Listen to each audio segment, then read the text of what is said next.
সরকার বলছে তেল আছে প্রচুর, কোনো সমস্যা নেই। পেট্রোল পাম্পে তেল পাওয়া যাচ্ছে না। পেট্রোল পাম্প, অনেকে পেট্রোল পাম্প বন্ধ করে রাখা হয়েছে যে তেল নাই।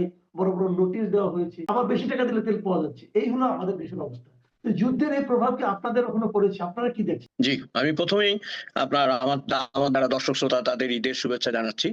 এবং সিডনি থেকে খুব ভাবে ঈদ হয়ে এখানে ৩ দিন পর, পর খাওয়া-দাওয়া করেছি। সেজন্য হয়তো একটু মোটা-সোটাও মনে হবে। তো যেটা হোক আপনার, আমি ১ম এ একটু সিরিয়াসলি বলি, তেলের সংকট কিন্তু অস্ট্রেলিয়ায় হচ্ছে। আচ্ছা, গতকালকে আমি নিউজে দেখেছি বেশ কিছু পাম্পে আউট অফ অর্ডার বা আউট অফ স্টক লিখে দেওয়া হয়েছে, অর্থাৎ তেল নেই। এবং ধরেন আমাদের এখানে তো $১ বা $২ করে দাম হয়। হুম, ধরেন $১ কত, $২ কত সেন্টি ছিল, $২.৭০, $২.৬০ এরকম ছিল। ওইটা পর্যন্ত যেতে পারে। এটা কিন্তু বিশাল ব্যাপার আপনার। তো আপনাদের এখানে $২ কি ২ মানে থেকে গ্যালনে নাকি আপনার লিটারে? লিটার। আচ্ছা, আচ্ছা, আচ্ছা। হ্যাঁ? হুম, এখন ধরেন যদি ২ লিটার থেকে ওইটা ৳২ থেকে যদি $৫ যায়, বিগ জাম্প এটা। হ্যাঁ? কারণ কি আমি বলি আপনাকে, অর্ধ চাপিয়ে দেওয়া একটা এবং গতবার বোধহয় আমি বলেছিলাম যে আলেকজান্ডার নিজেই যুদ্ধ করে পারস্যদের বিরুদ্ধে, পারস্যদের যে ইতিহাস, অপরাজেয় থাকার যে ইতিহাস এবং মাথা না নোয়ানোর যে ইতিহাস, আপনি কিন্তু এই যে ৩০ কোটি বাঙালি, এই ৭ কোটি বাঙালিকে কেন পারেনি? এতগুলো মানুষের মাথা তো নোয়ানো যাবে না, না? মোনায়েম খানদের মতো ৫০,০০০-এর মাথা নোয়ানো যাবে। কোটি, কোটি মানুষের মাথা তো নোয়ানো যাবে না। তো সেই দিক থেকে তো যুদ্ধটা আসলে অসমাপ্ত থাকবে, দীর্ঘমেয়াদী হবে, যেটা এখন ইউক্রেনে হচ্ছে। এইটার কারণে ধরেন আমাদের তেলের সংকট হয়েছে। কারণ তেল তো হরমুজ এক হচ্ছে বন্ধ করে দেওয়া হচ্ছে অথবা করে রাখা হয়েছে। আরেকটা হচ্ছে ইরান হচ্ছে তেলের একটা পর্যাপ্ত মজুদের দেশ। হ্যাঁ? সুতরাং আমাদেরকে মনে রাখতে হবে আপনার এই সংকটটা আমাদের দেশে ছায়া ফেলে। এবং আপনি যেটা বললেন ইন্টারেস্ট, একটু হালকা কথায় আসি। আপনি যে বললেন মন্ত্রী বলেছেন তেলের অভাব নাই। দেখতে হবে মন্ত্রী সিনিয়র কেউ ছিল কিনা। ওইটা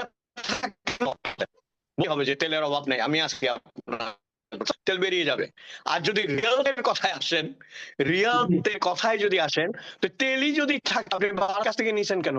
আমি আরেকটা প্রসঙ্গ নিয়ে একটু আলোচনা করতে চাই। এটা আমার মনে হয় যে আপনি আপনার অভিজ্ঞতা থেকে বললে আর ভালো হবে।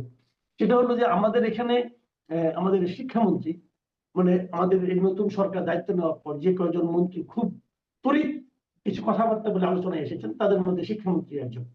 উনি অনেক কিছু করবেন, হাই জাম্প দিবেন, লং জাম্প দিবেন, এগুলো বলেছেন। এবং বলার পর উনি একটা কাজ করেছেন, সেটা হলো আপনি জেনেছেন সংসদে হাসনাত আব্দুল্লাহ একটা প্রশ্ন তুলেছিলেন যে ভর্তি পরীক্ষা কেন চালু হচ্ছে না, কেন লটারির মাধ্যমে ক্লাসগুলোতে ভর্তি করা হচ্ছে। এবং উনি বলার পরের দিনই উনি করলেন কি সমস্ত স্কুলের ভর্তি পরীক্ষা যেটা ছিল আগে যে নিয়মটা, বিশেষ করে এলিমেন্টারি ক্লাসে যে লটারির মাধ্যমে ভর্তি হতো বাড়ির পাশের স্কুলটাতে, এখন সেটাকে চেঞ্জ করে দিচ্ছেন। এবং উনি বলেছেন যে এখন থেকে ভর্তি পরীক্ষা হবে। এই যে নিচের ক্লাসগুলিতে ভর্তি পরীক্ষা নেওয়া, অনেকে বলছেন এটা নিলে পর কোচিং ব্যবসা আরো রমরমা হয়ে যাবে। নানা ধরনের আলোচনা হচ্ছে। আমি আপনার অভিজ্ঞতা থেকে জানতে চাচ্ছি। আপনি তো নিজে আপনার সন্তানকে ওখানে পড়াশোনা করিয়েছেন। আসলে আপনার কি মনে হয় যে এটা আসলে কোনটা দেখেন হওয়া উচিত? দেখুন, আমাদের এখানে এটা খুবই আশ্চর্যজনক হবে। আসলে প্রাইমারি লেভেল আর একটু উপরের লেভেল পর্যন্ত ঠিক ভাবে বাঁধা কোনো পড়াশোনা করানো হয় না। বই আছে, সিলেবাস আছে, কিন্তু পড়ানো হয় যেটাকে আমরা বলি যে প্রাকৃতিক, ন্যাচারাল যে প্রসেস। হ্যাঁ? সে শিখবে, আনন্দ করবে। চাপ দেওয়াটা তো এখানে প্রশ্নই ওঠে না। চাপ মানে কি? আমি একদিন আপনাকে একটা ছোট্ট ঘটনা বলি আমার ছেলের। ওদের একটা টিচার ছিল মাইকেল নামে। হাফ প্যান্ট পরতেন, হাফ প্যান্ট পরতেন। উনি বোধহয় গিয়ে দেখি কি সবাই ম্যাক মাইকেল করে ডাকা শুরু করছে। চারদিকে ঘিরে তাণ্ডব করতেছে আর ওই বেচারা অসহায়ের মতো একবার এর মাথায় হাত দেয়, একবার একে ধরে, বুঝছেন? কারণ কি সে সে কিছু করতে পারবে না। এই যে ধরেন আমি যেটা বলতে চাচ্ছি, অভদ্রতা করছে না কিন্তু আন্তরিকভাবে মিশার চেষ্টা, যেটা এবং আন্তরিকভাবে